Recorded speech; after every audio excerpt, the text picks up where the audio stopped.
Bueno, Because Alejandra, Juan Carlos, comiencen.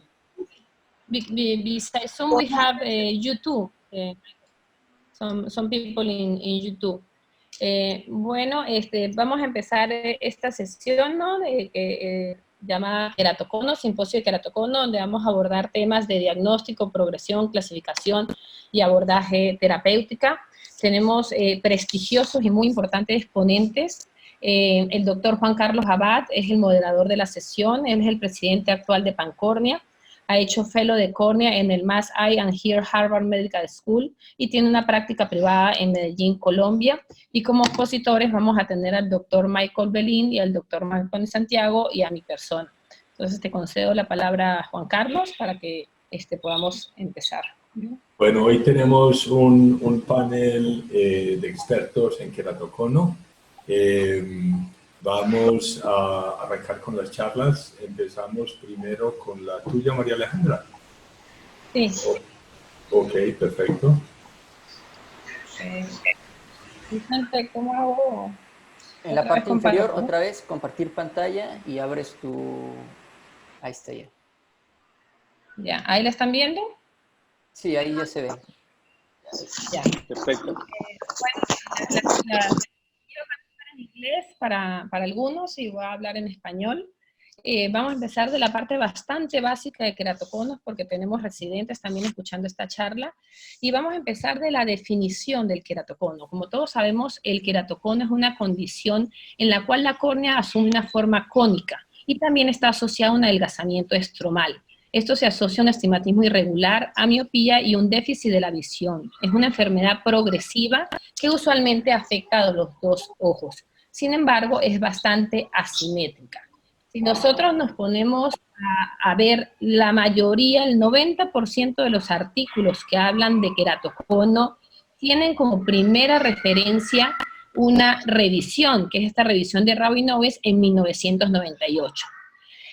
Justo estamos escribiendo un libro de queratocono y a mí me tocó que escribir un chapter de definiciones y si me voy atrás, este review se basa en un review anterior que es del doctor de Michael Belín. For me was a really nice surprise, Michael, when I saw your name here since 1984.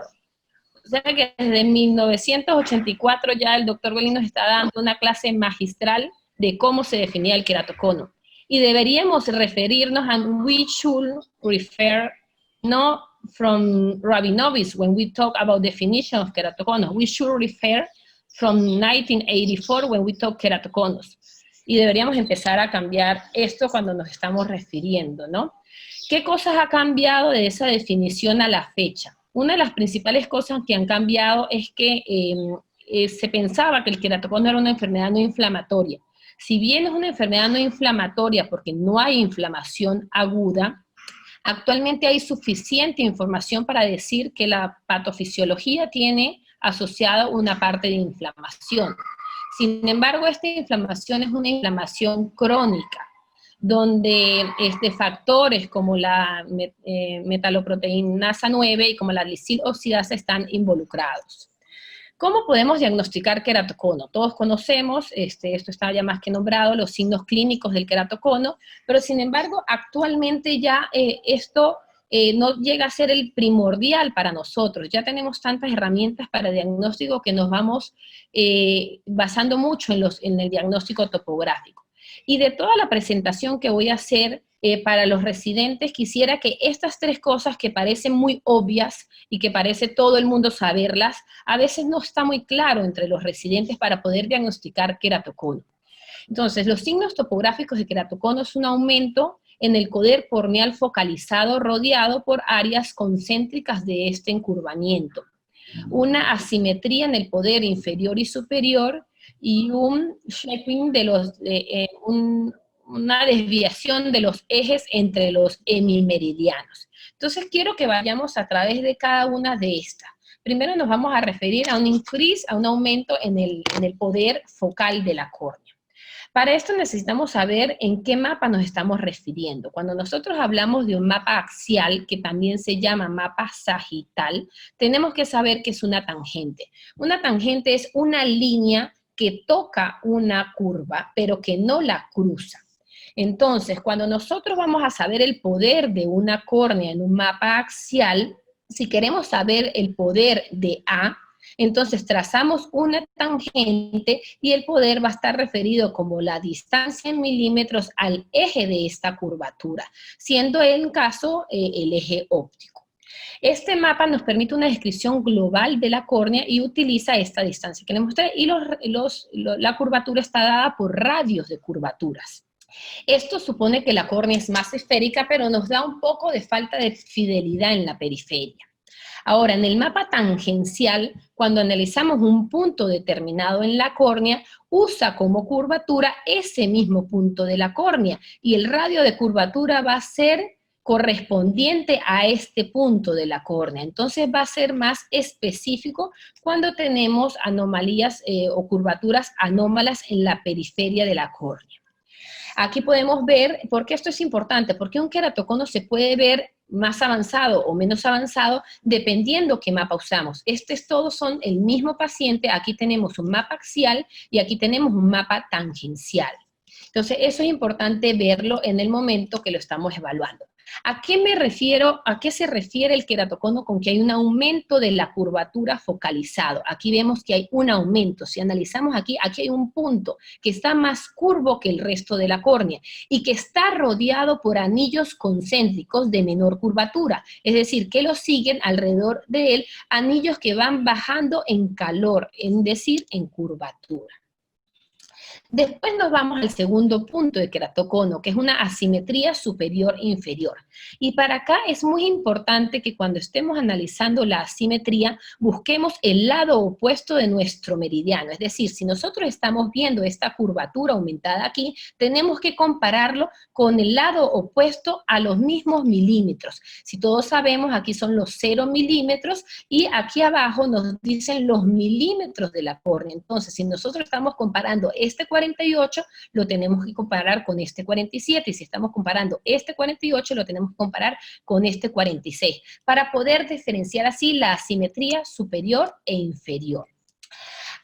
Para esto existen valores que están determinados por los índices de Rabinowi y McDonald que todavía están en vigencia. Se dice que una asimetría superior-inferior mayor de 1.2, inicialmente era 1.4, ahora es mayor de 1.2, es un signo de queratocono asociado a un valor central mayor de 47.2 y a una diferencia entre los dos ojos mayor de 1.2. Y el tercer lugar vendría a ser la desviación de los ejes entre los hemimeridianos. Y esto es importante que se sepa. Cuando nosotros analizamos un astigmatismo, estudiamos el hemimeridiano superior, que vendría a ser esto, y el hemimeridiano inferior. Y trazamos una bisectriz entre estos hemimeridianos. Cuando nosotros hablamos de que un astigmatismo es simétrico, es cuando los dos hemimeridianos son muy similares. Un astigmatismo es asimétrico cuando uno de los hemimeridianos es menor o mayor con respecto al otro. Y cuando hablamos de que un astigmatismo es irregular, cuando al trazar las bisectrices existe una angulación, como es en este caso, entre el hemimeridiano superior y el hemimeridiano inferior. Entonces, existe una forma para poder evaluar esta desviación entre los hemimeridianos, que es lo que se llama el SRAX, que es la desviación relativa del eje más curvo entre los hemimeridianos. Para esto se obtiene el grado del meridiano del hemimeridiano superior y el grado del hemimeridiano inferior. En este caso, el de acá está a 278, el de acá está a 150, se hace la resta, es 123, y luego esto se resta de 180 y nos da 57. Es decir, que este hemimeridiano con respecto al de abajo tiene 57 grados de desviación. Una forma también fácil de conseguir esto es decir, si extendemos la línea del eje del hemimeridiano inferior y la cruzamos con la línea del hemimeridiano superior, esta diferencia en ejes es lo que nos va a dar esa angulación. Pero ¿qué pasa? Una vez de que estos signos son signos topográficos, es lo que usábamos para diagnosticar el queratocono cuando teníamos solamente topógrafos. Pero después de que llegó la era del tomógrafo y del OCT corneal, pues hemos sido más detallistas y más específicos, ya que esta tecnología no solamente nos daba mapas de curvatura, sino que también nos da mapas de elevación y mapas bacrimétricos por medio de un sistema fotográfico. Y así podemos ver como un mapa de una imagen Scheimpflug de un tomógrafo nos da diferentes mapas que pueden ser utilizados para el diagnóstico del queratocono. Y aquí es donde entra un rol del cual el autor de ellos, el doctor Michael Belin, en el cual nos habla de la elevación posterior y de cuando comparamos una superficie a una superficie conocida. Entonces aquí vemos cómo nuestra córnea es comparada en este caso a una superficie completamente esférica y podemos ver que todo aquello que sobresale de la córnea será marcado como positivo en un mapa de elevación y todo aquello que está por debajo será marcado como negativo en un mapa de elevación. Ahora, ¿qué punto debemos mirar? Ya que el mapa de elevación nos da muchísimos puntos a mirar, ¿no? En este estudio nosotros evaluamos los mapas de los puntos de elevación, ya sean el punto más fino, el máximo o varias restas, porque también se hace la elevación posterior en el punto máximo, el menor, y nos dimos cuenta que la elevación posterior en el punto más fino es aquella que tiene mayor sensibilidad y especificidad para poder diagnosticar entre queratoconos y ojos normales. El mapa bacrimétrico, muy difundido por el doctor Renato Ambrosio, también nos da una idea que tenemos que analizar por medio del porcentaje de thickness increase. Diferentes artículos nos han demostrado cómo los índices que nos dan estos tomógrafos son bastante buenos diagnosticando. Aquí tenemos los 10 índices más importantes para diagnosticar queratocono por el Pentacam, con sus puntos de corte para queratocono y sus puntos de corte para queratocono subclínico. El más específico de ellos es el BAD-D, que es el de Belin Ambrosio Display, y en el Galilei también tiene varios índices, como es el KPI, el Keratoconus Probability o porcentaje de probabilidad de queratoconos, que tienen puntos de cortes para poder diagnosticar entre queratoconos y ojos normales. El BAD Display es el Belin Ambrosio Enhanced Ectasia Display, que es una combinación entre la cara anterior, la cara posterior y la parte paquimétrica de la córnea.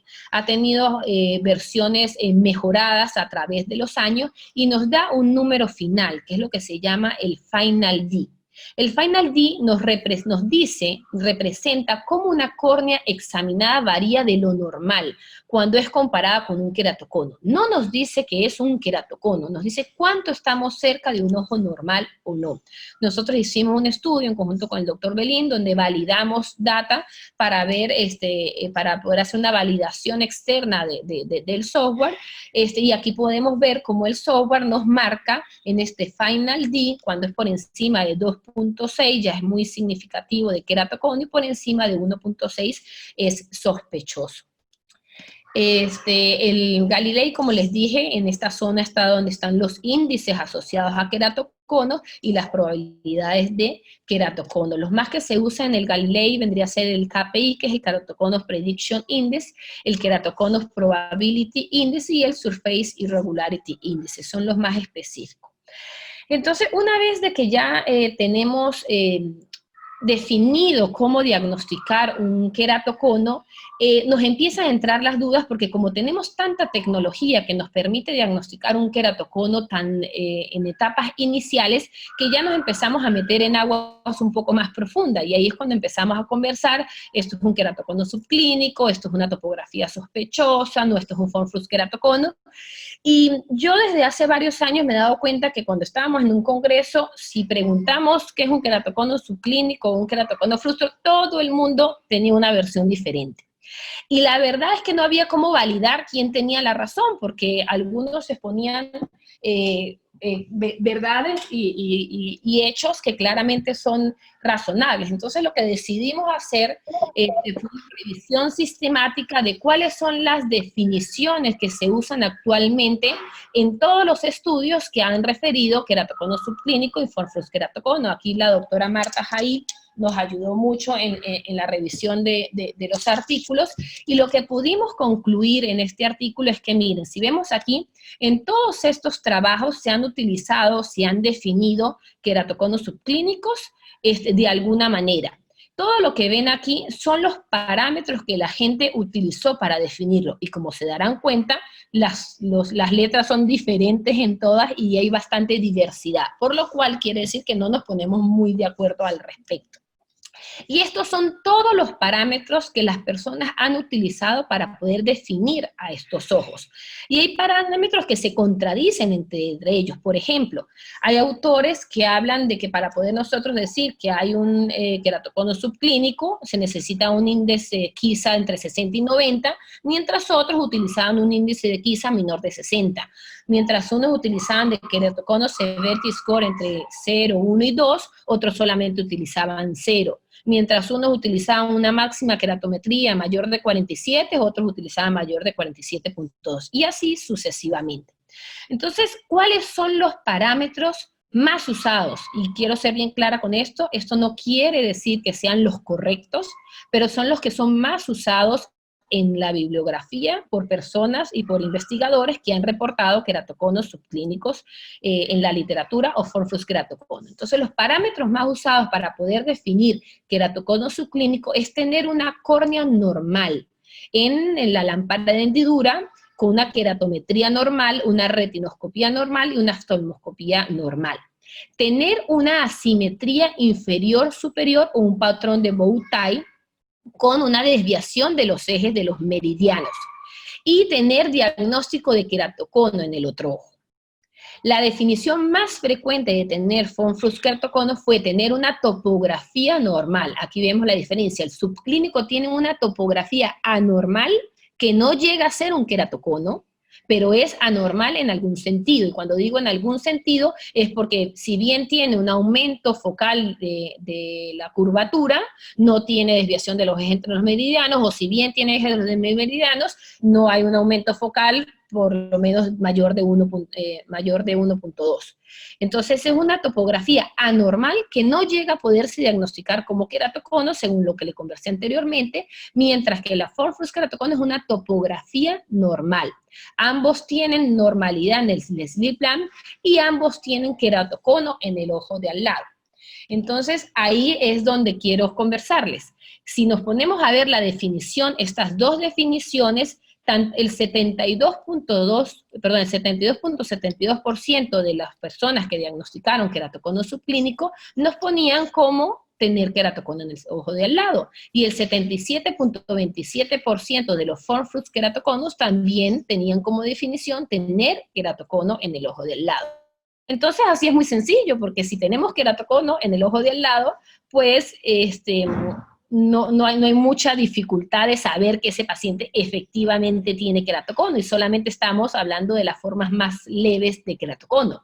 Lo que estaría bien es poder en estos momentos diagnosticar queratocono sin tener queratocono en ninguno de los dos ojos. Y ahí es donde todavía no existe consenso y donde se requiere consenso, porque ahí es donde tenemos topografías sospechosas o donde tenemos suspicios queratocono, porque no tenemos la definición de queratocono en el ojo de al lado. Y aquí es donde podemos ver la importancia of the other eye. ¿Y por qué esto es importante? Mire, si nos ponemos a ver aquí este mapa tomográfico de un paciente de 26 años, donde vemos que todos sus parámetros están normales, tenemos una paquimetría de 530, no vemos vemos un final D de 1, podríamos decir que esto es un ojo completamente normal, y que podríamos hacer cirugía en ese ojo si quisiéramos. Pero si vemos el ojo de al lado, nos damos cuenta de que ese ojo tiene queratocono. Entonces, en 30 segundos, nuestra definición de normalidad del ojo derecho cambió, y ya sabemos que eso es un queratocono frustro. Y nuestra decisión terapéutica en 10 segundos varió solamente por ver el ojo del lado. Entonces, ¿por qué esto es importante? Porque también, así como tenemos ojos normales que tienen el ojo del lado con queratocono, tenemos ojos normales que parecen queratocono. Aquí podemos ver este paciente de 27 años con un astigmatismo, una córnea de 516, y vemos un final D de 1.90 en el ojo derecho, y nos vamos al ojo izquierdo y nos vamos al ojo izquierdo y vemos que es un ojo con astigmatismo. Aquí tenemos, ¿y por qué esto es así? Porque el ser humano está hecho de una manera simétrica. Si nos ponemos a ver la cara es simétrica en todo su sentido, y entre más bella es una persona o más perfecta es una persona, más simétrica es entre los dos ojos.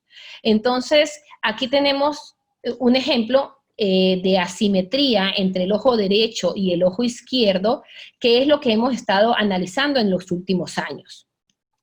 El glaucoma es una enfermedad bilateral y asimétrica, así como el queratocono. Y se utiliza el mapa de asimetría para poder diagnosticar glaucoma. Sin embargo, en queratocono nosotros muchas veces no hacemos un análisis bilateral de la enfermedad. En este estudio nosotros publicamos la diferencia en asimetría entre los ojos entre los pacientes normales y los pacientes con queratocono. Y lo que nos dimos cuenta es que los pacientes con queratocono tienen una gran asimetría en todos los índices con respecto a los pacientes normales. Pero esto es fácil cuando nosotros analizamos pacientes con queratocono y pacientes normales, pero el problema radica cuando nosotros queremos analizar pacientes con astigmatismos altos o pacientes con una topografía ligeramente sospechosa. Y aquí es donde se nos empieza a entrecruzar nuestros conocimientos, porque si bien vemos estos pacientes son parecidos, los pacientes que están en verde son pacientes completamente normales, los pacientes que están en rojo son pacientes que tienen queratocono en el fellow eye. Entonces, ¿por qué esto es importante? Miren este paciente en el cual vemos una topografía con una queratometría ligeramente elevada de 47.5 y donde analizamos el final D de 1.67. Y si vemos del ojo del lado, es un ojo prácticamente igual. Es un ojo en espejo. Es un ojo donde hay una imagen enantiomórfica de ese astigmatismo y donde vemos también de que hay una ligera anormalidad en el final D. Y esto es porque los pacientes con astigmatismo nos juegan sucio, por decir así, nos juegan sucio porque nos dan valores erróneos en algunos parámetros que son considerados diagnóstico para queratocono. Miren, en este estudio nosotros analizamos un grupo de pacientes con alto astigmatismo y analizamos todos aquellos índices que nos ayudan a diagnosticar queratocono. Todo lo que ven en rojo quiere decir que son falsos positivos que estos pacientes altos astigmatismos nos dieron dentro de los puntos de cortes para queratocono. Entonces, a veces sí, es difícil diagnosticar altos astigmatismos de pacientes con queratocono. Esto salió publicado hace ya varios años, donde se referían a nosotros, aquí miren, Perú, sobre el Asymmetric Index, que era importante para poder discriminar entre pacientes con bajo grado de queratocono y pacientes con alto astigmatismo, y esto lo publicamos en Córnea ya hace varios años con el doctor Michael Belin, y lo que mostraba era que estos ojos astigmáticos que nos entraban en dudas en cuanto a los parámetros de diagnóstico de queratocono, si hacíamos un análisis de asimetría, nos daban que eran bastante poco asimétricos, y que entre ellos eran muy simétricos entre sí. La única forma, entonces, actualmente que tenemos para poder diagnosticar aquellos ojos en los cuales no tenemos queratoconos en el ojo de al lado y vienen a ser topografías sospechosas, vendría a ser valernos del ojo de al lado, del fellow eye, y por otro lado también está el análisis biomecánico, porque si bien el Fornfrus keratoconus si bien el Fornfrus keratocono tiene una topografía normal, sí está demostrado que topográficamente sí es anormal. Entonces, en conclusión, se necesitan consensos, ¿verdad?, para poder definir estos términos o para poder desistir de algunos de ellos. Sabemos que la definición más frecuente de subclínica queratocono es tener una topografía anormal, tener queratocono en el fellow eye, y una normal slit lamp examination. La definición más común para Fornfrus keratocono es tener una topografía normal, queratocono en el ojo de al lado, y tener una slit lamp normal, y una topografía anormal sin signos de queratoconos en el otro ojo será considerada como sospechosa. Bueno, eso es lo que les quería traer. Gracias.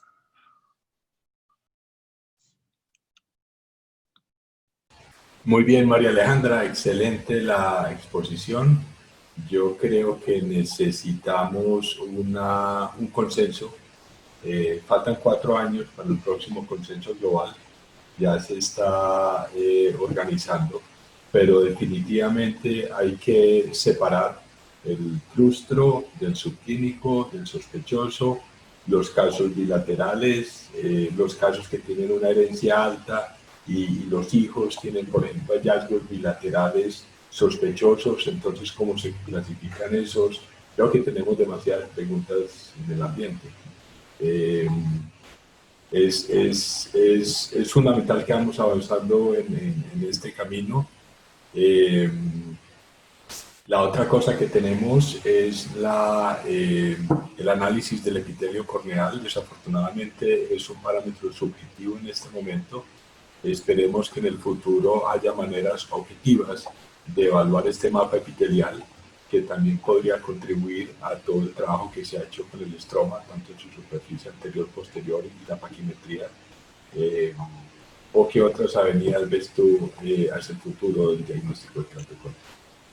Yo creo que el mapa epitelial, también creo que la parte biomecánica de la córnea va a jugar un papel muy importante en el futuro. Más que todo en el tema de progresión, ¿no? No tanto en el diagnóstico, creo yo creo que va a ser más en tema de progresión y para poder diagnosticar quiénes vamos a tratar, a quiénes no vamos a tratar, ver resultados de crosslinking, ¿no? Creo que la parte biomecánica, y sí, y el mapa epitelial debe ser implementado también por muchos más equipos, ¿no? Yo sí pienso en el futuro, la máquina que me pueda medir elevación posterior, elevación anterior, paquimetría, epitelio, todo en conjunto, claro que nos va a dar un gran plus, ¿no?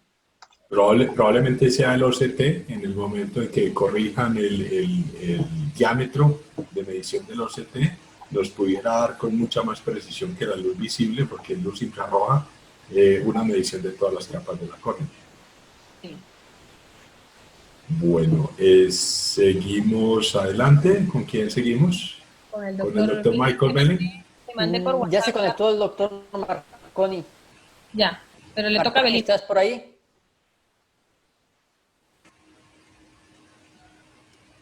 A mí me parece como conectado. Hola, yo estoy acá, pero ¿no es profesor Belling ahora?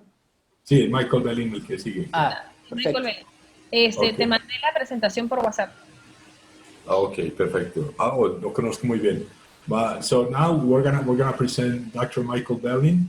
He's an expert in keratoconus, even since 1984, like Maria Alejandra was telling us earlier. And he's worked with all the models of different topographers, the elevation topographer back in the 90s, and then with the Pentacam, he's been fundamental as far as developing a lot of indices, both for the diagnosis and for the diagnosis of progression of keratoconus. He lives in Tucson, Arizona, works at the VA there, lectures throughout the world, and he's gonna speak to us about progression of keratoconus. So Michael, go ahead. Thank you.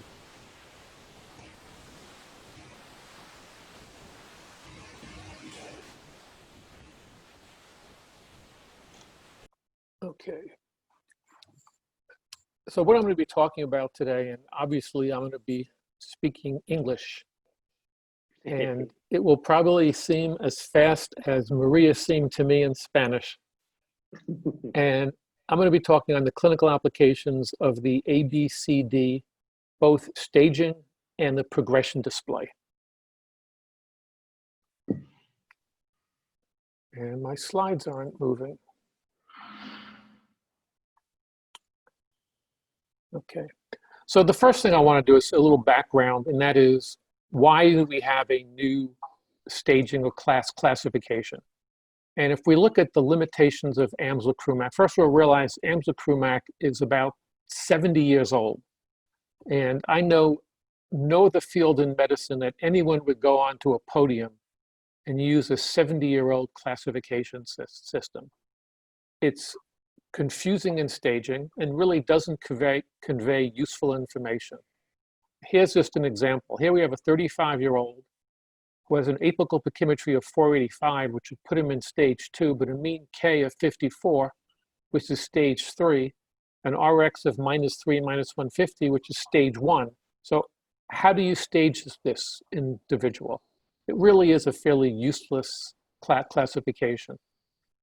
Here's another example. Here are two very different patients. I think we all will agree these are very, very different. This is an 18-year-old on the left with a pachymetry of 410, a mean K of 52, and an RX of -8. And on the right, we have a 47-year-old with a pachymetry of 544, a mean K of 48.5, and an RX of -525. Most people would look at these and not say these are related at all, but with amsocrumac, they are actually graded exactly the same. They're stage 2 by amsocrumac. The limitations are many, but first realize amsocrumac was based on a keratometer and an optical pachymeter. I'm probably guessing no one that's listening to me has ever even used an optical pachymeter. Limitations of amsocrumac that relies on apical thickness, and we know in keratoconus, the apical reading is not the thinnest reading. As you can see here in the example on the right, the apical reading would be 520, but actually the cornea thins down to 499 at the thinnest point, not at all recognized with amsocrumac. Also, amsocrumac completely ignores the posterior surface, and that was because back in the 1947s, when it was first developed, there was no way of measuring the posterior surface. So we have an example here, as you can see, a fairly advanced case of keratoconus. Actually, this is, it's hard to read now, but I believe there's almost 8 standard deviations outside the norm, but a completely normal anterior surface. For amsocrumac, this would be a normal eye. Again, back in the 1940s, when all we had were contact lenses for penetrating keratoplasty, that was adequate, but it's a completely inadequate classification system for modern ophthalmology. And that's just not me saying it. Back in 2015, as most of you know, the 4 multinational cornea societies, Pan-Cornea, Asia Cornea, U-Cornea, and the Cornea Society, put out a global consensus, and they stated that at that time, there was no useful classification system or modern classification system for keratoconus. So what did they conclude about diagnosis? And this is right out of the paper. The following findings are mandatory to diagnose keratoconus: abnormal posterior elevation, underlined, not at all looked at in amsocrumac; abnormal corneal thickness distribution, not looked at in amsocrumac; and again, clinical non-inflammatory corneal thinning. And they said the best and current and widely available diagnostic test to diagnose early keratoconus is tomography, whether it's Scheimpflug or optical coherence tomography.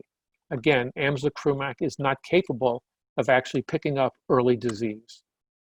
And posterior corneal elevations must be present to diagnose early or subclinical keratoconus. So really, as part of motivation from that consensus document, I worked on a new way to classify keratoconus. I thought it was important that we have the ability to look at each anatomical layer and grade them individually. So we came up with what's called the ABCD classification. A stands for anterior, was actually the anterior radius of curvature, not an apical reading, but and not a single point reading, which is what Kmax is, but taken from a 3 millimeter zone, centered on the thinnest point. Centered on the thinnest point because that represents the conical region of the cornea. B for back or posterior radius of curvature, again taken from a 3 millimeter zone, centered on the thinnest point. C was the minimal pachymetry. Again, amsocrumac was just an apical reading, which is not the thinnest point, but C is the thinnest pachymetry. And D is distance visual acuity, that's spectacle distance visual acuity. And obviously that's not a machine generated number, but that has to be entered by the user. So the A, B, C parameters are actually generated from the Pentacam. We use these numbers for a number of reasons. One, while currently it's only available on the Pentacam, we these numbers could be generated from almost any Scheimpflug and or OCT machine. Currently, it's part of the topometric keratoconus staging display, and here I've shown the part that's dedicated to the ABCD keratoconus staging.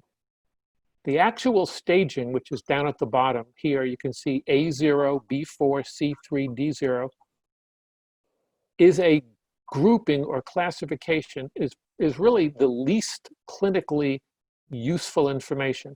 It groups things, which is fine. So A0 would tell you it's a normal anterior surface. B4 would tell you it's a markedly advanced posterior ectasia. C3, it is a moderately thin cornea. In D0, normal visual acuity. Normal visual acuity because the anterior surface, which is the main refracting surface, is normal. We display those graphically here. You can see the anterior surface is actually 0.1, basically 0. The posterior surface is a marked ectasia, actually greater than 4. Corneal thickness 3.1, and distance visual acuity is 0.9. The most useful information is actually the actual numbers, because this actually tells you exactly what the cornea is. Here we have a radius of curvature, 7.6 on the anterior surface, 4.82 on the back, minimal pachymetry of 381, and distance visual acuity of 20/20. The reason we use radius of curvature as opposed to diopters is because though most of us are familiar with diopters and they seem very intuitive, diopters really kind of become not intuitive when we're talking about the posterior cornea, because the posterior cornea in diopters is a low-powered minus lens. So there's not really a good way to kind of directly compare dioptric powers of the posterior surface to the anterior. Radius of curvature is independent of index of refraction and independent of whether it's convex or concave. So you can make direct comparisons. Again, this is some background information before we get into the actual progression display. As you heard Maria talk about, the bad display is probably the most commonly used now preoperative refractive screening display. I'm told about 90% of use internationally in any refractive surgeons. So we always get the question about, well, if we have the bad display, why do we need the ABCD classification, and why do we need the ABCD progression display? So why a new progression display? Well, the Bell and Ambrosia Enhanced Ectasia Display was designed specifically to separate normal from abnormal. It is very useful for refractive screening, but it's not necessarily specific for ectatic disease. It is a risk analysis for refractive surgery. It can be used, and we actually do use it, as one of the inclusion criteria for keratoconus studies. And the final D shows deviation from normal, but not necessarily progression of disease. Now, the progression display, which we haven't shown you yet, was designed specifically to follow and document progression of disease. It's based on one-sided confidence intervals, one-sided, because we're only interested if a cornea steepens or thins.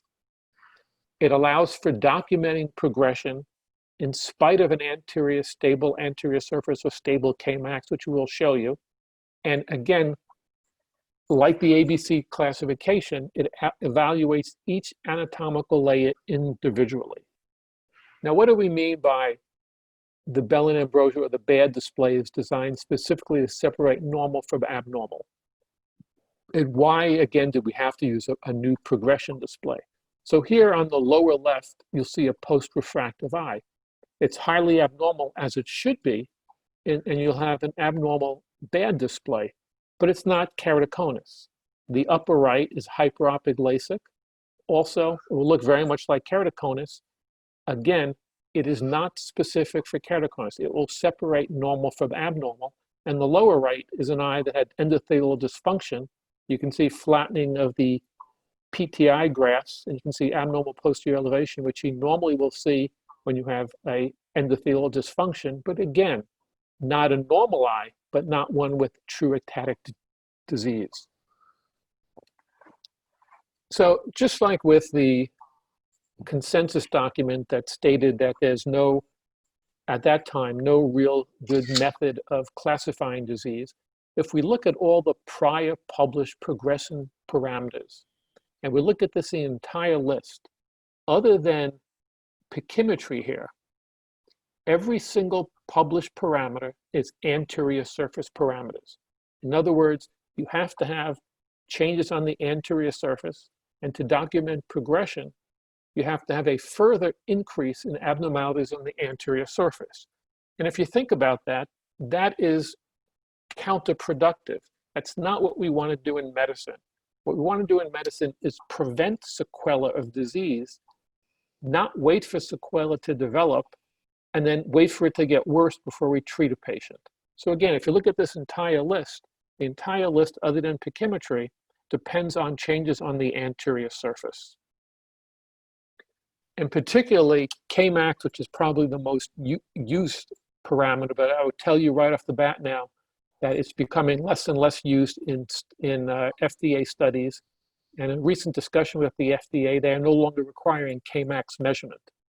But the reliance on Kmax, both as efficacy and as an indicator of progression, has resulted in irreversible loss of vision and has also delayed intervention. Again, the goal of medicine is to intervene at the earliest possible stage to prevent complications, and that's not possible if we're relying on Kmax. So when we developed the ABCD classification, it really was, the real goal eventually was to utilize that to determine progression of disease. And in order to determine when we have progression disease, we need to know what the inherent noise measurements are of each of those parameters. So we had to determine the background noise for each parameter.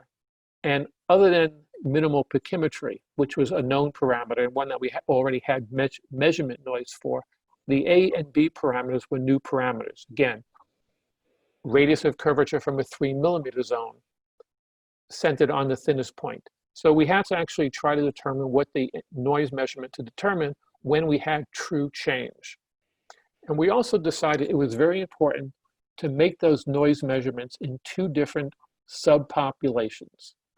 One was obviously a keratoconic population, because we do know that patients with keratoconus will inherently have noisier measurements. That's true for almost any measurement. It's true for almost any disease.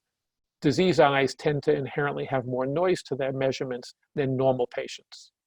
So for your older patients, those with clinically evident keratoconus, the noise measurements from the keratoconic population is an appropriate database to try to document progression. Additionally, the older patient is less likely to exhibit rapid change, and the risk of waiting in the older, more established patient is relatively low. But particularly for the young patient, those with very early or subclinical disease, particularly subclinical with normal vision, those measurements most likely mimic a more normal population than those of the advanced keratoconic population. And in a younger patient with normal vision and subclinical disease, early detection is really paramount. And here again, we know that the risk of waiting in the young patient is greater than in an older patient. So in the young, very early disease, we suggest using the normal population database. And this is what we've published, and what you will see is what you would expect, and that is the keratoconic numbers are noisier than those in normal. So the numbers in red represent keratoconics, the numbers in green represent the normal patients, and you can see again across the board, the keratoconic populations will be noisier than the normal population. This is exactly what we would expect. With this, we determine what we call one-sided or one-tailed confidence intervals. And that is, we're interested in the cornea thinning or steepening. So we're only looking at that side of the equation. And we determine both an 80% confidence interval and a 95% confidence interval. So these are called 95% or 80% one-tailed confidence intervals. And this is the second iteration of the Bellin keratoconic progression display, or the Bellin ABCD progression display. And it looks confusing. It's actually very easy to utilize. So this represents here the top line, the A parameter. Again, anterior radius of curvature. The second is the B, which is the back or posterior radius of curvature. C is minimal corneal thickness, and D is distance visual acuity. Distance visual acuity, as you notice, has no confidence intervals because it's not a machine-generated parameter. The machine will allow you to display up to 8 exams over time, and it displays both the 80% and the 95% confidence intervals, both in the keratoconic in red and the normal population in green. The 80% confidence intervals are shown by the dotted line. The solid line represents the 95% confidence intervals. And again, the intervals are different for both all the parameters, so A, B, and C. Let me kind of give you and show you some more highlights of the display. First, in addition to the graphical display, which is what you see here, on the bottom is a tabular format of other progression parameters, almost everything that has been used in the literature. So this is the actual classification on the ABCD classification. This is the BAD-D, progression index, ART max, K max, Q values, and then here are a series of anterior parameters that people have utilized in the past. Someone's calling me. Here's for those who know me, they kind of know I'm a car person. So I'm going to go over a lot of features, but I view this like a new car manual. There's a lot of features which you probably will never use. It's nice to know they're there. I'll go over them, but pretty much most people will just use a default setting as it appears when you first call up the display. First, you're able to, and this you definitely should do, you're able to mark your baseline. You can see here, the first exam will be, by default, would be baseline, but you can choose any exam as your baseline exam. You can also identify when and if you've done a treatment. And treatment usually means cross-linking for this display.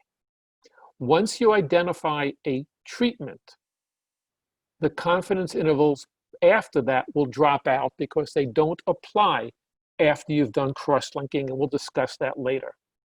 You can also choose the comparison population. Green is normal, red is keratoconic. If you don't choose one, they both will display. So it defaults to both. And here you can see the same patient. On the upper one, we've chosen to compare it against the normal population. On the lower, we've compared it to the keratoconic population. And you can see again, the normal confidence intervals appear first, and these appear further down because they are noisier measurements. So here you can see we're well past the 95% confidence interval here. We're past it here, but notice it's much closer. So again, the normal population is shown above, the keratoconic population below. It will default to show both. The only time I would tell you to just show the normal is, again, in your young subclinical, I would suggest just showing the normal so people don't question why you're treating if they don't reach the criteria for the keratoconic population.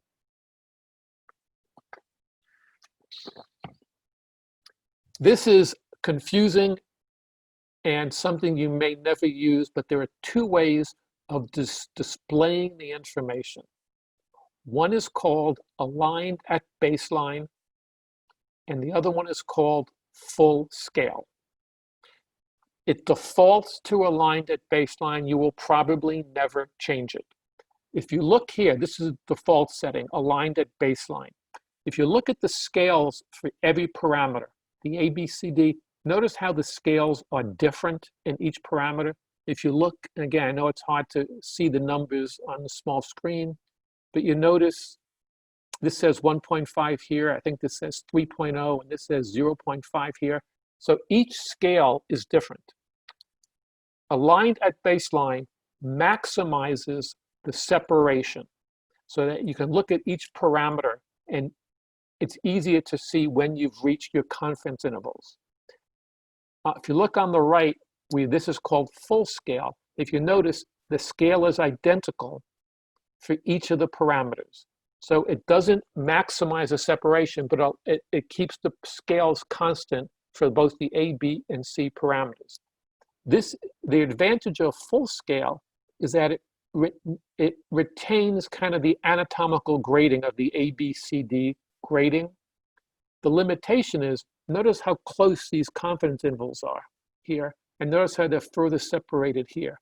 For a progression determination, we would like to make it visually easier to see when you've reached the confidence intervals. So it defaults again to aligned at baseline. And my guess is you probably will never change that, but it's there if you want to utilize full scale. And as I just said, aligned at baseline is best for determining progression. It maximizes the separation of the confidence intervals. However, you lose the relative anatomical grading. But again, for the progression display, our real goal is to allow you to determine when and if you've had true progression, and it's much easier to determine with aligned at baseline, and again, that's where it defaults to. Full scale, as you can see here, the confidence intervals are much closer, and sometimes they can almost seem to overlap, but it maintains anatomical grading. And as I've already said, when and if you indicate that you've done, let's say, a cross-linking here, the confidence intervals will drop out because they don't pertain to post-cross-linking eyes. So again, the confidence intervals are generated on normal pre-surgical eyes without treatment, whether it's being keratoconic or normal. And here's some quick examples I'll show you to kind of show you really the value of the display. This is a 15-year-old with very early keratoconus, 13th month follow-up. If you look at the anterior surface, it's relatively stable. If you look at Kmax, 46.1, 45.5, 45.8, at best, effectively no change. But look at the posterior surface. Statistically significant change well past the 95% confidence interval. This is progressive disease in spite of the fact that Kmax has been stable. So this is a person on the old Kmax parameter would not meet anyone's criteria. They have progressive disease. And in a young child, this person should be treated. Here's a 16-year-old with progressive subclinical disease. Again, notice the Kmax, slightly less than 1 diopter change, but look at that change in the posterior surface again. Wildly progressive, again, very progressive disease. In fact, in spite of the fact that we don't meet criteria for Kmax, and in spite of the fact that visual acuity is excellent. Here's an 18-year-old with stable Kmax. Here you can see the two eyes just reaches here, but look at this eye, well past again on the posterior surface. In spite of, again, actually what almost looks like improving Kmax values. Progressive disease in spite of a stable anterior surface. And here's someone with actually no longer talking about early disease, but advanced keratoconus, and here you can see the bad D is greater than 7. And notice very stable Kmaxes, but again, look at the back surface and look at corneal thickness. Progressive disease, again, in spite of stable Kmaxes. Someone in most countries would be limited by insurance companies and wouldn't meet criteria for treatment in spite of the fact that this is documented progressive disease. So how do we diagnose progression of keratoconus? We have to recognize that there's a dissociation between clinical progression and changes in Kmax. Kmax is actually a terrible parameter. It's limited to the anterior surface, and it's a single point number. We have a tomographic-based classification that now recognizes all the anatomical layers. We have a tomographic-based progression display that documents statistically significant change. And it can be used. One of the things nice about it is you can also call up your old historical files. So if you have patients you've imaged years ago, you can incorporate those into the progression display. So you can go back and review past information with the new software. But the question we get also is, how do you then determine progression after cross-linking? We do know that there are some patients who've been cross-linked who may require a repeat treatment. And as I already said, the progression parameters after cross-linking have been unknown. And currently, the confidence intervals of the ABCD progression display are removed after you've indicated a treatment. The next iteration of the ABCD progression display will incorporate post-cross-linking parameters. And this is whether they actually end up having ESCRS in the Amsterdam or not this year, I don't know. But this is a study I performed with Elzer from Zurich, where we actually determined the noise levels post-cross-linking. And I'll just jump down to the results here. We looked at 41 eyes of 41 patients with an average age of 32.9. They enrolled with an average follow-up of 13.5 months with a range of 9 to 23. The average final D was 9.26, so fairly advanced cases. And again, we generated, I'm running out of time, so I'll skip this, but we generated the same 80 and 95% one-sided confidence intervals. These were the new post-cross-linking confidence intervals. Again, at least, actually, they only will appear at least 10 months after cross-linking. And these are the new noise levels, both 80 and 95%. And this is a mock-up of what that new display would look like. They will appear after cross-linking, but only on exams that are at least 10 months post-cross-linking. And just like before, we will show you an 80% and a 95% confidence intervals for both A, B, and C parameters. Thank you. That was great, Michael. I do have a couple of questions for you. We've talked about this before. Will you comment on the variation of the different measurements and maybe on occasion being better to repeat the measurement before you are sure that the patient is progressing? Yeah, great question. So one thing, any display, whether it's the bad display, the classification, the progression displays, it doesn't tell you, it should not tell you what to do.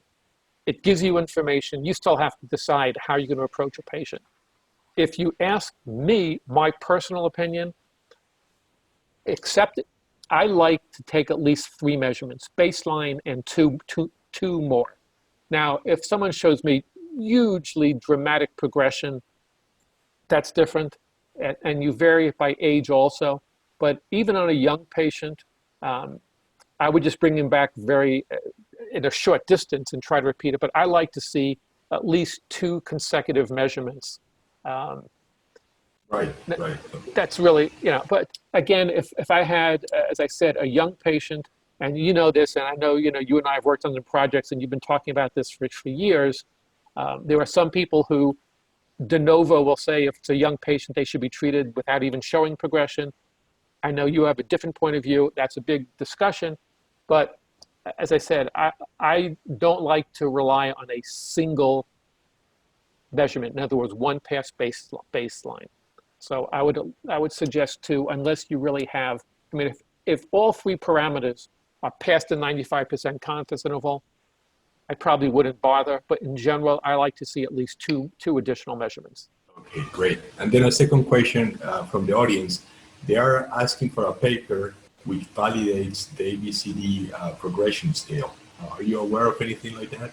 Yes, we have, and they're both one is in the International Journal of Keratoconus and Ectonic Disease. There are 2 papers that are in a German journal because I presented there, but there's at least 5 papers I am aware of that are in press. So in the next few months, you will probably see at least 5 papers coming out because they are in press. So they've been accepted, not just submitted. Okay. The German journal is KLIN. I can't pronounce it in German, but it's the major German journal. Okay, and they're like a real world validation of the ABCD. Yes. Now, the real one, the ones that are coming out, I'm aware of, but they're not I'm on them, but it's not my work. And to me, that's the best way to validate, when someone independently validates it. So you should see those shortly. They have been accepted and they are in press. Okay. Any other questions? Michael, one question. Today, in order to define a progression, do you need change in the posterior elevation, or can you define progression without the change in posterior elevation? Good question. So I'm going to break it down to two questions. I think you have to have abnormalities on the posterior surface to define keratoconus. But you can get changes on the anterior surface as long as, but you still have to have, it doesn't have to be progressive on the posterior surface, but posterior surface still has to be abnormal for keratoconus. And that's the consensus document says the same thing.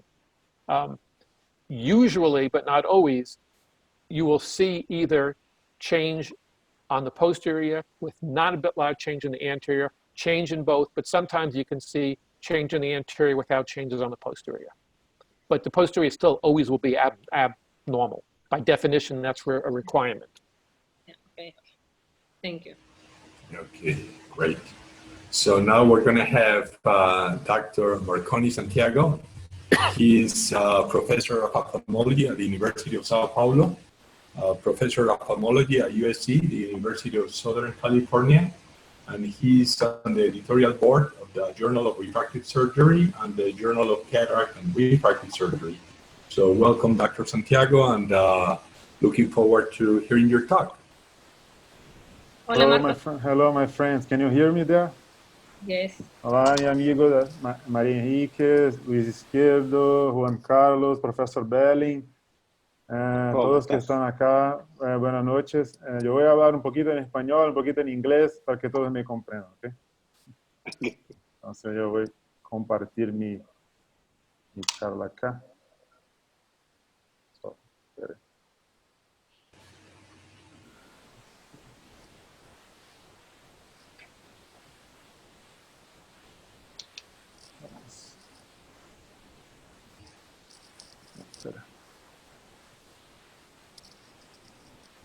Okay. Can you guys hear me there? Yeah, perfect. Yes. Okay. Entonces, estos son my financial disclosures. Yo voy a hablar un poquito de la progresión, pero el profesor Belling ya habló mucho, entonces yo voy a hablar más sobre la condición de cross-linking, pero yo quiero decir que hablando didácticamente, debido a la historia natural del keratocono en 5 etapas principales, para mí, defecto genético de expresividad variable, alteraciones metabólicas, alteraciones estructurales, después alteración en las medidas de tensión y fuerza, y luego sí alteración en los exámenes de imágenes que tenemos disponibles. Para mí es una verísima historia en genética desde la identificación de las duplas hélices en DNA y todo lo que sabemos, pero no tenemos hoy una definición tan perfecta para el diagnóstico del keratocono. Entonces, para mí, el futuro es una mayor investigación a respecto sobre los genes que tenemos en keratoconos, pero no tenemos ahora una definición tan precisa, pero uno de los caminos que tenemos que seguir en esta dirección para que podamos detectar el más temprano posible. Pero que tenemos sí son informaciones muy importantes sobre las alteraciones metabólicas. Si vamos a seguir en frente, lo que podemos ver es que en condiciones fisiológicas, las moléculas de colágeno se unen en fibrilas que luego pueden sufrir una modificación de traducción postenzimática en el espacio extracelular que resulta en una estabilización, es decir, maduración, a través de la reticulación enzimática del colágeno. Y esto ocurre a través de la acción de la enzima lisil oxidasa, el LOX, y sus enzimas derivadas. Y de esta manera, las fibrilas de colágeno alcanzan su característica de resistencia y la tracción, así como la estabilidad específica del tejido y sus propiedades elásticas. El término reticulación implica la introducción de nuevos enlaces covalentes entre residuos de aminoácidos en las moléculas de colágeno a nivel de fibrilas, que puede ocurrir con medios enzimáticos y no enzimáticos. Un punto importante es que existe una relación bien establecida entre una menor concentración de LOX y el desarrollo de queratocono.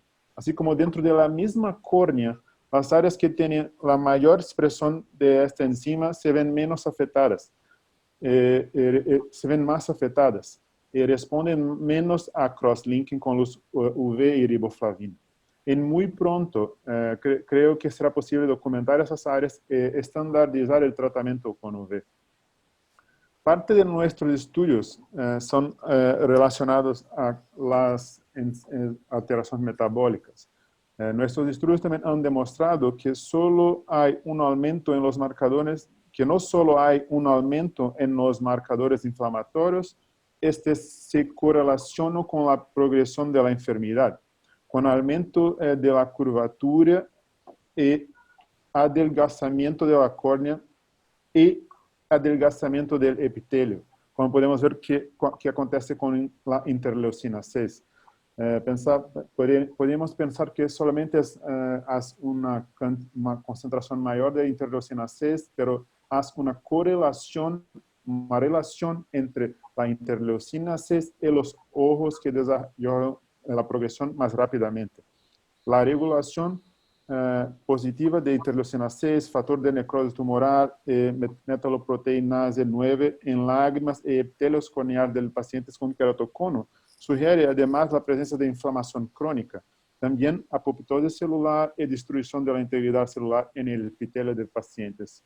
Como podemos ver aquí, la correlación es una correlación moderada, pero bien establecida, de interleucina 6 con la ceratometría, con el espesor de la córnea, espesor del epitelio también.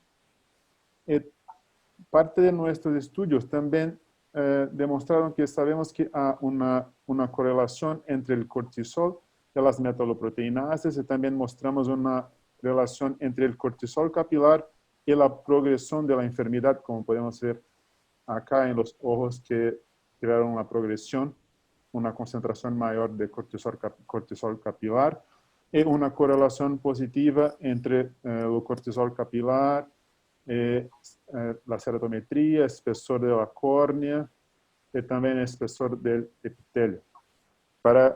Lo que para nosotros es una información muy importante, creemos que toda esta información puede llevar a realizar una intervención con crosslinking más temprano, antes y evitar la pérdida de la agudeza visual en estos ojos. Lo que estamos trabajando ahora es para encontrar esta combinación de alteraciones metabólicas que son suficientes para considerar el crosslinking más temprano antes de la alteración de curvatura. Pero si seguimos en frente, una otra área de investigación importante para nosotros es para encontrar las alteraciones estructurales que ocurren antes de las alteraciones en fuerza y las alteraciones en imágenes. Entonces, sabemos que todos los tipos de colágeno de todas las especies comparten la estructura proteica helicoidal triple. Y después de ser escindida por una colagenase, la molécula de colágeno se vuelve térmicamente inestable a la temperatura corporal. Y la triple hélice se desnaturaliza espontáneamente. Sabemos que el peptidio de hibridación de colágeno, el CHP, es un agente que puede unirse específicamente a las moléculas de colágeno desplegadas, formando la triple hélice con las cadenas de colágeno desnaturalizadas. Lo que hacemos es unir este peptidio con nanopartículas para que puedan cargar estas nanopartículas para las áreas de colágeno que están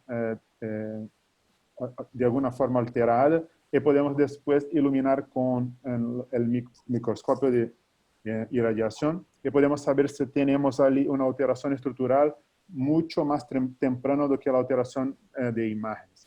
Por tanto, acreditamos que podemos identificar y después, con la progresión de este estudio, tal vez tratar estas áreas de colágeno que están de alguna forma modificadas. Estos son algunos de los asados. Estamos haciendo este estudio en Israel ahora. Y para nosotros es una de nuestras principales investigaciones. Y así, después de todo esto, ven las alteraciones en imágenes, que el Dr. Ben explicó mucho. Tiene una línea de pesquisa que no es exactamente como nuestra, pero es también muy importante, tiene que ser muy respetado. Pero yo voy apenas a hablar un poquito de lo que los muestran los estudios de historia natural, y quiero enfatizar que los estudios de progresión y historia natural enfatizan que las córneas más curvas y más jóvenes, cuando se diagnostican, tienden a progresar más y más rápido. Con cada aumento de 5 dioptrías en el diagnóstico, la progresión tiende a ser 1 dioptría más. Y por cada 10 años de edad, en el momento de diagnóstico, la progresión tiende a ser 0,8 dioptrías menos. Pacientes menores que 17 años, es probable que tengan más de 1 dioptría y media de progresión en Kmax. Para mí es una información muy importante, y esta es una razón por la cual en niños, además de toda la discusión que son importantes sobre esto, en niños, cuando tengo el diagnóstico de keratocono, yo voy a hablar con la familia, pero yo considero hacer crosslinking en momento de diagnóstico. Claro, si la visión, la agudeza visual no es tan buena cuanto 20/20, si es 20/30 o peor. Seguimos en frente. Un punto importante es que hoy podemos combinar el mapa epitelial, que para mí puede ser muy útil para diferenciar ojos sospechosos. Es posible combinar los hallazgos de la topografía con algunos patrones que resaltan las irregularidades en el mapa epitelial. Uno de nuestros estudios recientes en Ophthalmology, publicado en Ophthalmology, mostró que la mejor forma de diferenciación ocurre con la combinación de índices que indican alteración en el mapa de superficie anterior y en mapa epitelial en conjunto. Se podemos analizar en conjunto. Y para el crosslink, para no me alongar mucho, voy a hablar solamente sobre la riboflavina. Esta parte pienso que es un poco mejor hablar en inglés. One very important point here is that when we change the vehicle from dextran to hydroxypropylmethylcellulose, this is not an easy change. It's a very important change. Every time you change from dextran to HPMC, you actually change 2 of the isomers monophosphate. One is pure riboflavin, that is less electronegative. So just changing from dextran to HPMC, you make sure when you do this, you have a higher concentration of this part of riboflavin.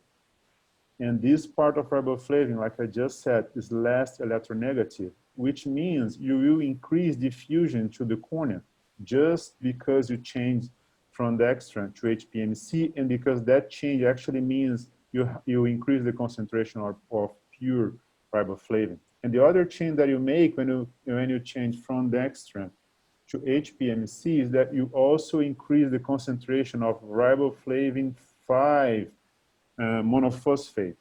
And riboflavin 5 monophosphate has a lower threshold for photochemical reaction, which means you have a stronger reaction to a shorter irradiation time. So when you change from dextran to HPMC, you increase diffusion to the cornea and you have a stronger reaction to a shorter irradiation time. That's why when you have a study like this, that is just an illustration of what I said, for the same irradiation time,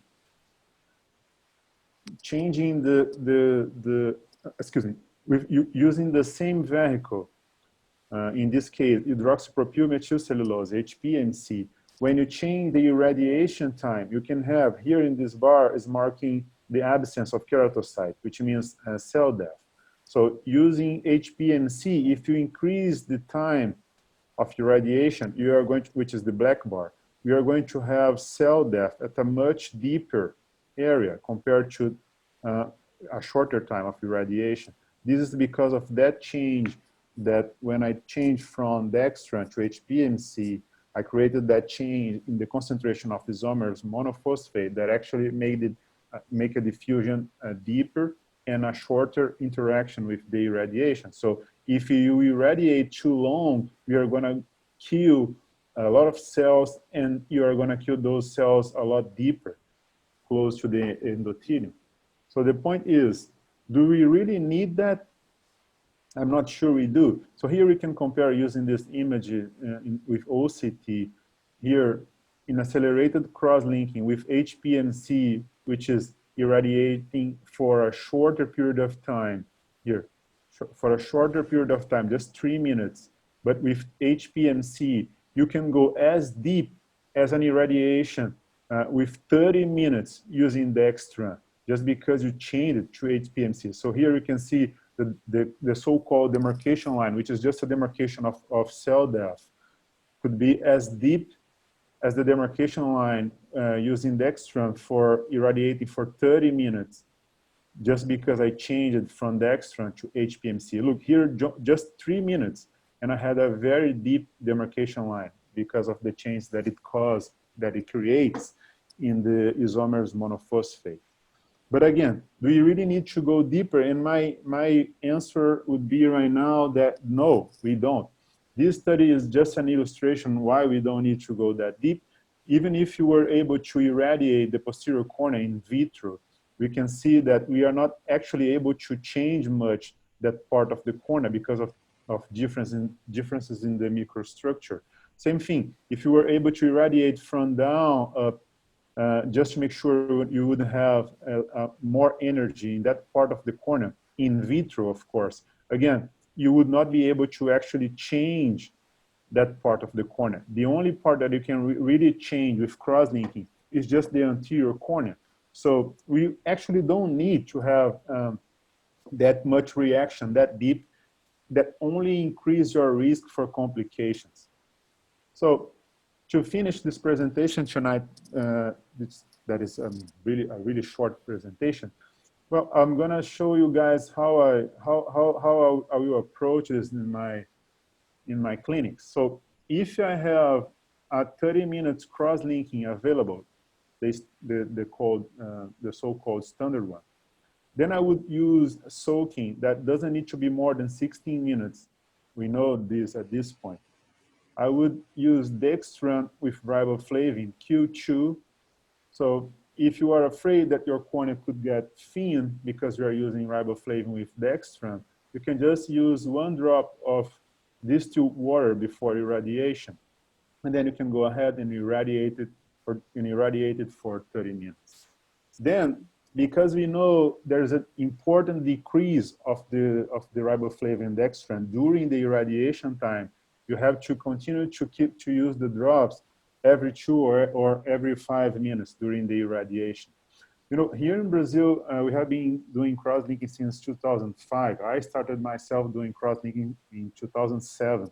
So now it's 13 years of experience doing this surgery. So on the other hand, if you have a 10 minutes cross-linking, the so-called accelerated platform, then in my opinion, is where we should use riboflavin with HPMC. Again, you don't need to use it for the soaking time for more than 10 to 16 minutes. Again, Q2. Then you don't need the distilled water before irradiation. You can go ahead and start irradiation after the soaking time. And then because it's only 10 minutes, you only need 1 drop in the middle of the irradiation, around 5 minutes. And then you'll be fine to keep the concentration of the riboflavin at a level that is enough to be safe. And if you have a thin cornea, the nice thing about using riboflavin with HPMC is that you can change the osmolarity of this molecule without removing the vehicle, which you can't with Dextran. So we can change the osmolarity, but you can keep the HPMC here. So what you do is a formulation that is called hypoosmolar, and then you check pachymetry.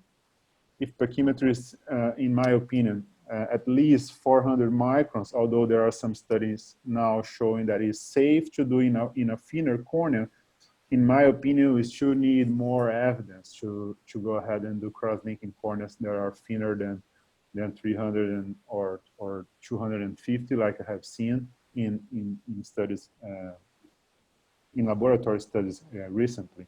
So in my opinion, if you have a cornea that without epithelium is less than 400 microns, I would use riboflavin with HPMC, but the hypoosmolar version. Then I would check pachymetry. If it's at least 400, I would irradiate for 10 minutes. and then again, would just use one drop, and I think would be fine. So this is my flow chart when I treat patients with cross-linking today, considering our years of experience and also what we have learned so far. Again, I think we are moving forward towards indications that are considering metabolic reaction and genetic change and structural change that will occur before the imaging we have available now. That's what I think is the future. Before I finish, I'd like to invite you all for the course that I coordinate in Rio. Lots of friends in Peru. Lucho has been. I think Maria will come next year too. Next year is going to be between 17 and 21st of March. And it's a very complete course. We are going to have more than 100 classes. And yo quiero invitar a todos a nuestro curso. Vamos a tener 25 wet labs altamente elaborados sobre tudo, 60 horas teóricas. Estas son clases que tienden a agotar el contenido, la innovación y la creación de redes. Todo el curso tiene traducción simultánea al español y al inglés. Para registrarse simplemente hacer el site cursorefractivario.com. Estas son las traductoras, estas son las personas de más de 17 países diferentes. Una de nuestras mesas de discusión. Podemos ver personas en la audiencia de Perú y todo, personas, como dije anteriormente, de más de 17 países diferentes. Para mí es un placer muy grande. Después, considerando que el mundo va a volver al normal en marzo de 2021, esperamos todos acá. Si quieren, estos son algunos de nuestros wet labs. Como dice, wet labs de todo tipo, Smile, LASIK, PRK, Crosslinking, todo examen de imágenes también, Pentacam, Galilei, todo. Este es nuestro website, cursorefractivario.com. Si quiere suscribir, registrarse, basta que va lá. Y cualquier duda que tiene, puede hablar conmigo en mi Instagram, Marconi Santiago, como está acá. Muchas gracias por la atención de todos. Okay. It was a great talk, Dr. Santiago. I do have a couple of questions for you. The first one is regarding the nanoparticles. Is that a in vivo study or in vitro study? No, at this point is in vitro. Can you see me there? At this point is in vitro, but we are following the steps to eventually go to in vivo. Now we are doing studies in rabbits, and as soon as we make sure it's safe, we are going to try in human. But I mean, we are following the steps. So right now we did first in cornea, transplanted corneas. Now we are doing animals, and then we are going eventually, if it works, for humans. But I mean, even if it doesn't work, we are going to keep on trying to find something that will detect the change, the structural change before we have change in the imaging in the shape of the cornea, right. And then the second question that I had is, when you speak of conventional cross-linking and accelerated cross-linking, are you talking about 3 milliwatts and 9 milliwatts per square centimeter? Or are you talking that which HPMC you use 3 milliwatts for 10 minutes on? Yeah, well, when I talk about 30 minutes, I'm talking about the one with 3 milliwatts using the extreme. And when I talk about HPMC with 10 minutes, I'm talking about the 9 milliwatts one. So both getting 5.4 in total of energy. At this point, I'm not sure we need to increase the energy. You know, I think we are going to move towards something that is a personalized treatment, a customized treatment, where we can change the level of energy in different areas of the cornea. Right now, we have a patent to investigate a cross-linking with a grid in the cornea, changing the level of energy. We are now doing this study right now in Brazil.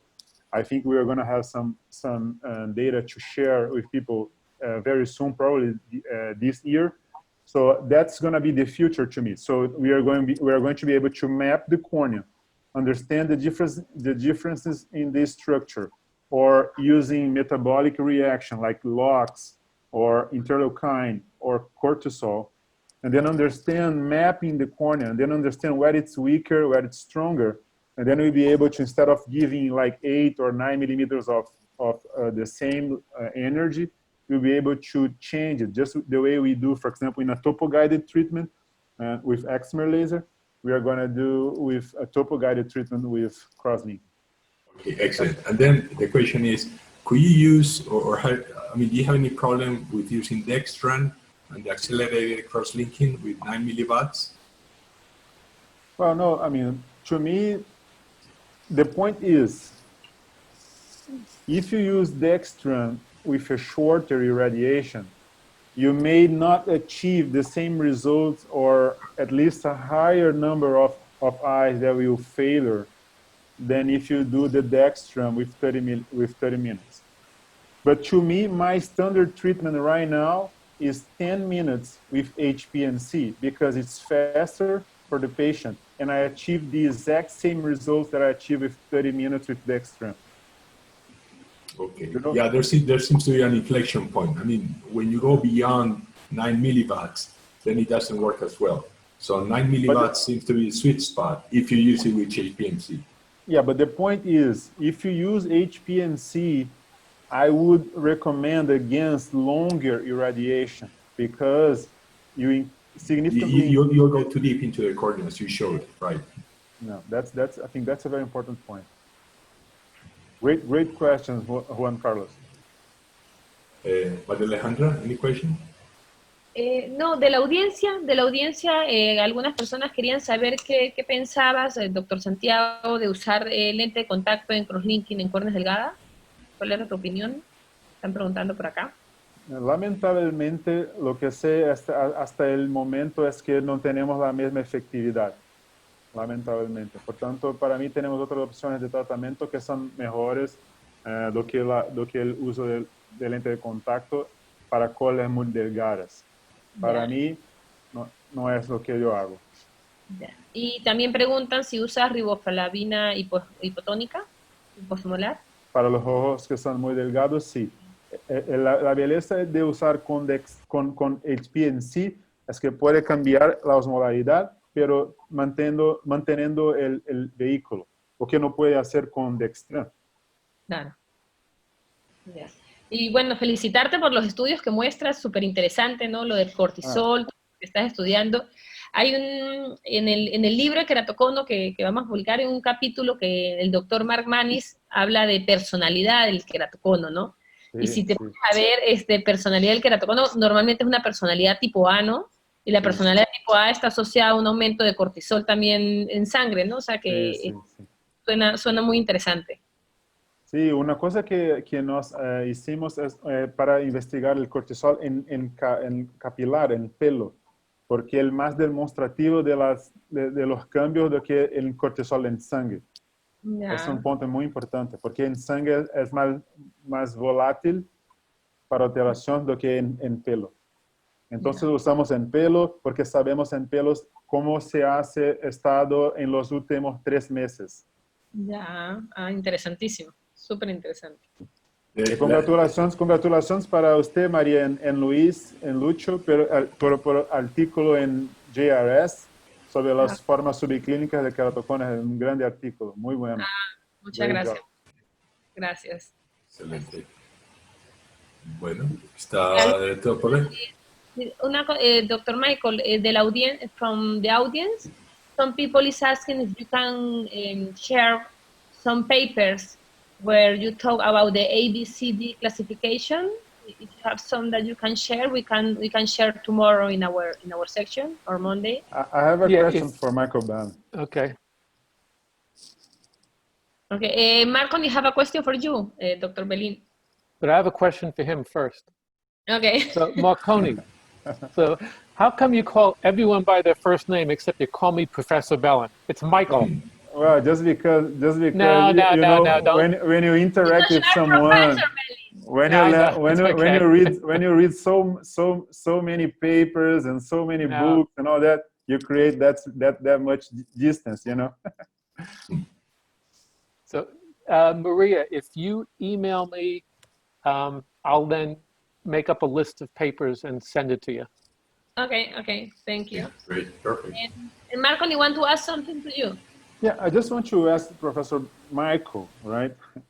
But you know, one thing that is to me about the consensus paper is about being mandatory to have a change in the posterior surface. I would like to hear you what your comments specific about this point, because when I read that, as much as I understand where the point and all that, when I read that, it makes difficult for those who do not have tomography to make the diagnosis of keratoconus. So I'd like to hear Professor Belling's opinion about that, just about that point specifically, because this is a point of this has been a point of discussion in different meetings, and since he is here, I think it's good to hear his opinion about this. Yeah, actually, I think it's a great question because I think it's a medical legal question in a way. Yes. I think nowadays some type of tomography is standard of care, and I think particularly if you're going to treat an eye. I think it's mandated that you have the ability to do some type of tomographic imaging. That doesn't mean that you can't diagnose keratoconus without it. You tend to diagnose it at a later stage. And I think no one would argue if someone comes in with, K's in the upper 50s and skew abnormalities that's keratoconus. But I think the goal of the consensus document was try to stress early diagnosis. And there, I think it is mandatory. I think it's important to say, which is, I think most people don't realize, excuse me, that the authors of the consensus document actually had no input in the consensus document. To say we had no input, we were not voting members, that we thought that would be too much of a bias. So while I'm one of the authors and I'm a big proponent of posterior data, that conclusion was actually not from the rest of the group. But again, I do think if you are surgically treating patients nowadays, especially like refractive surgery, I think you do need some type of tomographic imaging. But no, you can make a diagnosis without it, but you can't make a diagnosis of early disease without it. Okay. Great. Great, Michael. Excelente. María Alejandra, ¿quieres decir unas palabras para cerrar? No, tú cierra. Yo agradecerle. Michael is a really, really good friend of mine. I want to say you thank you. And Marco and Santiago, thank you so much. I am proud that you came to our section. And conclude tú. No, basically, Michael, thanks. Marconi, thanks. Those were excellent presentations. María Alejandra, espectacular tu trabajo. Me parece que el grupo dio una visión global y completa del keratocono. Todavía nos quedan muchas preguntas, pero por lo menos algunas respuestas se dieron. Felicitaciones nuevamente y nos vemos en la próxima. And it's good to see everyone healthy looking. That's true. That's no cough. Good sense of smell. You guys make sure you guys are healthy and safe. Bye-bye. Have a good Take care. Okay. Thank you, Marconi. Bye, everybody. Okay, bye-bye. Thank you, Juan Carlos. Okay, Thank you, Michael. Take care. Alejandra. Lucho, chao. Gracias. Bueno, pues muchas gracias a todos los ponentes, a todos los participantes por estar con nosotros. Excelente simposio, muchas gracias. Y les recuerdo que nos pueden seguir en las redes, en Instagram, Facebook, y en YouTube como Oftalmo Education. Ahí pueden encontrar todos los videos de todas las charlas. Gracias y nos vemos a partir del próximo lunes.